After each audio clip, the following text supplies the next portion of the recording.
Bem-vindos, amigas e amigos do canal História do Brasil Como Você Nunca Viu. Sempre um prazer, uma alegria estar com vocês. Hoje a gente está num lugar muito especial, o Convento do Carmo do Rio de Janeiro, que eu não entrava há muitos anos, né? Aqui com os estagiários da Procuradoria-Geral do Estado do Rio de Janeiro, que resgatou esse edifício histórico, o Convento do Carmo. Vocês sabem que era o local de residência da Rainha Dona Maria I quando veio para o Brasil a corte, né? A transmigração da corte portuguesa inteira para o Rio de Janeiro, o Estado português inteiro veio para o Brasil, veio para o Rio, né? E o príncipe regente Dom João, então, instalou a mãe, que era a rainha reinante, né? A titular do império todo, aqui no convento, com as aias, as azafatas dela. E hoje a Procuradoria-Geral do Estado resgatou esse edifício, que estava na posse da Universidade Cândido Mendes, há quase 100 anos, ou mais de 100 anos. E hoje, então, ela cedia aqui vários espaços de memória. E a gente vai contar aqui, os estagiários, a Isabela e o Carlos, vão contar para vocês um pouco desse espaço de memória fantástico do casal Otávio Tarquínio de Souza e Lúcia Miguel Pereira, dois grandíssimos intelectuais da história do Brasil, pesquisadores de história e autores de diversas obras de referência para nós historiadores, né? E eles vão contar um pouco desse espaço de memória que tem para o casal, com a biblioteca do casal aqui dentro, inclusive. E depois a gente também vai mostrar para vocês algum lugar, né, em que foi a Câmara da Rainha Dona Maria. Acho que hoje, claro, não tem mais os objetos, essa coisa toda. Isabela, aonde você estuda história? Eu estudo na UF, lá em Niterói. UF é a Universidade Federal Fluminense? Isso, eu estudo história. E você, Carlos? Eu estudo na Unirio, Biblioteconomia. Economia na Unirio? Biblioteconomia. Biblioteconomia. Ah, biblioteconomia. Então conta aí, por favor. Bom, a Lúcia e o Otávio, eles eram grandes intelectuais do século passado, e depois do acidente aéreo que teve aqui no Rio de Janeiro, eles faleceram, o neto dele doou a coleção dele para o PGE. Pra gente. Dentro dessa sala a gente tem aproximadamente 8.000 obras, onde metade delas tem dedicatória de grandes autores como Carlos Drummond de Andrade, Clarice Lispector. E boa parte do mobiliário que a gente tem aqui é original lá da casa dele. A gente tenta replicar ao máximo como era a biblioteca lá na casa dele, para poder preservar essa... Eu ia pedir para você mostrar uma dedicatória do Carlos Drummond de Andrade para o casal. Aqui em cima da mesa a gente tem alguns livros importantes que tem essas dedicatórias. A gente costuma dizer que essa sala é uma das mais seguras da PGE, porque aqui a gente faz todo o controle de temperatura, umidade, e a gente tem esse cuidado de colocar luva para poder manusear esse material. Esse tratamento para manuseio de papel é muito importante, né? Porque o papel, como o tecido, eles sofrem muito com a variação de umidade e de temperatura. Sim, a gente tem aqui o livro Para o Enigma, do Carlos Drummond de Andrade, tem dedicatória dos dois.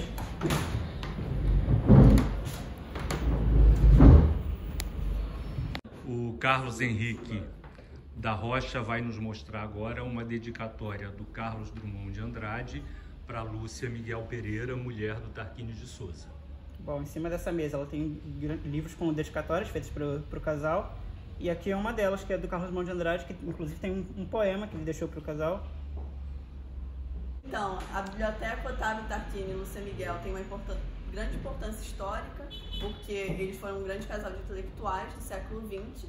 E o Otávio Tarquínio, ele foi, além de jurista, historiador, e foi um importante nome no estudo do primeiro reinado a partir da biografia das figuras políticas, como Dom Pedro I e José Bonifácio. E a Lúcia Miguel foi uma influente crítica literária. Então, e além disso, tem uma importância por um fator até bem trágico, que o casal, eles morreram num acidente de avião em 1959, se eu não me engano.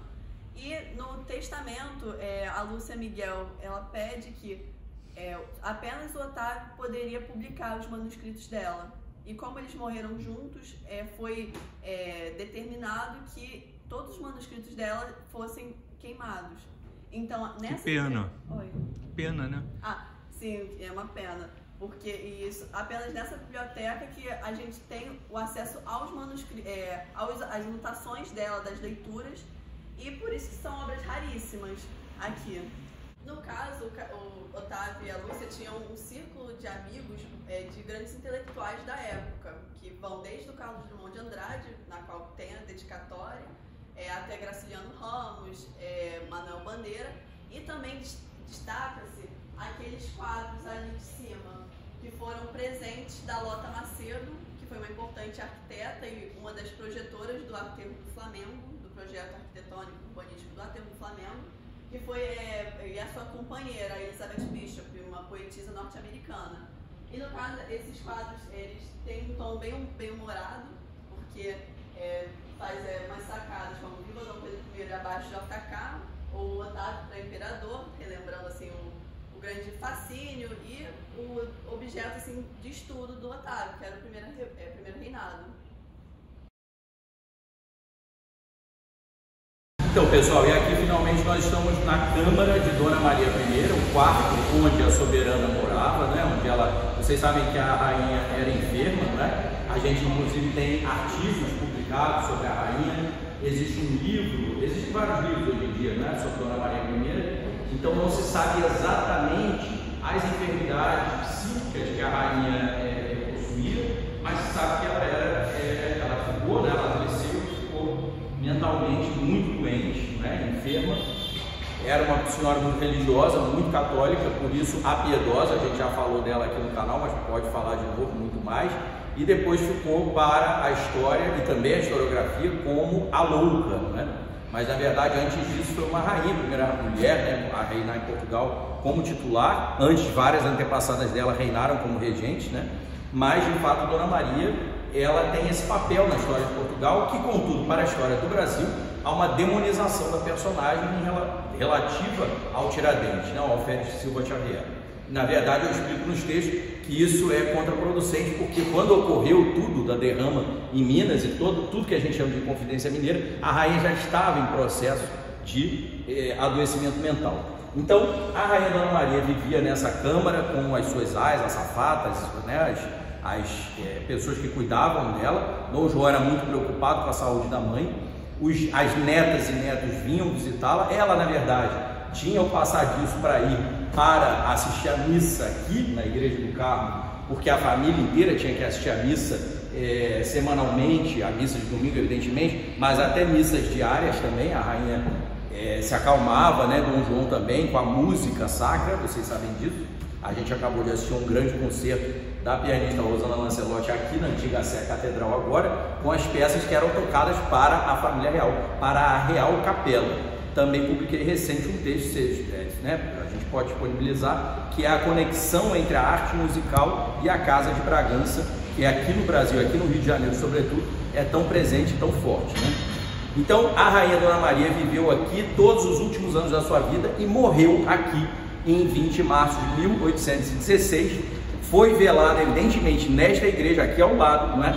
Exéquias que duraram dias, não é? E para as quais o rei, agora rei, Dom João VI, príncipe regente até então, encomendou as maiores obras, né? E de fato foram exéquias que duraram dias e meses, né? Porque na verdade eram no país, né? No império inteiro, as exéquias da rainha Dona Maria. A gente sabe que inclusive o padre Zé Maurício Nunes Garcia perdeu a mãe dele num período próximo ao que o príncipe regente perdeu a mãe. Então a missa de Requiem do padre Zé Maurício, assim como teve a missa de Requiem do Marcos Portugal, que foi a executada, no fundo a do padre Zé Maurício homenageava as duas mães, digamos, né? A mãe real biológica e a rainha, né? Que era a mãe desse grande império aí, que era muito idosa para a época, 82 anos, era uma idade avançadíssima, é como se hoje ela tivesse 130, não é? Então, isso é muito importante. Esse quarto era fechado, tudo aqui era fechado, mas o Francisco José Ramalho, que é um restaurador, ele já morreu, ele interveio aqui para tentar fazer uma recriação mínima da Câmara de Dona Maria. Mas hoje é um auditório utilizado pela Procuradoria-Geral do Estado, porque de fato não há meios, né, mais de reproduzir a Câmara como ela se encontrava no início do século XIX. É isso.